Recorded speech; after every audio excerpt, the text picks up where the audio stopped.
प्रेमानंद जी महाराज, ऐसे प्रवचन आजकल प्रेमानंद जी महाराज बहुत दे रहे हैं और लोग बड़े खुश होकर सुनते हैं वो। तो ऐसे क्या बातें वो बताते हैं जिससे लोग इतने मोटिवेटेड हो जाते हैं? प्रेमानंद जी को मैं भी सुनती हूँ, मेरे हस्बैंड बहुत शौक से सुनते हैं। वो जो भी बात कहते हैं बहुत सरल तरीके से कहते हैं, जो लोगों की समझ में आती है। There is no pretence.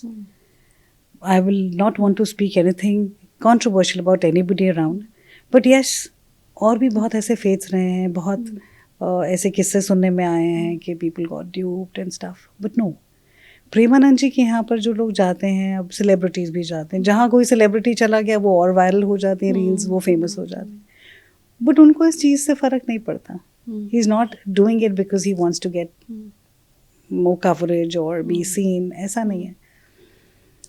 मैं अपने गुरु की बात करूं तो उनको भी इन चीज़ों में कोई इंटरेस्ट नहीं था। उनका काम था लोगों की भलाई।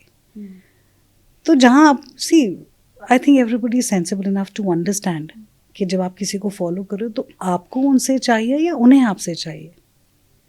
आप उनके पास गए हो या वो आपको लेके ज़्यादा खुश हैं कि वो मेरे यहाँ सेलिब्रिटीज़ आ रहे हैं, उन्हें फ़र्क नहीं पड़ता। तो प्रेमानंद जी की बातें बहुत सरल हैं और लोग सुनते हैं और उनको शायद एक कनेक्ट मिल जाता है, और it is only introspection that they look within and analyze their own actions, want to live a better life. तो सेल्फ एनालिसिस से बड़ी और क्या बात होगी।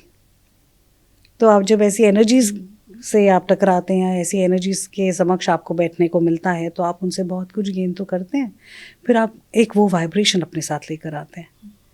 सो that vibe stays with you, but then again हम फिर संसार में आ जाते हैं, फिर हमें उस चीज़ की ज़रूरत है। So we again go there for energy replenishment और recharging your batteries, if I should put it like that.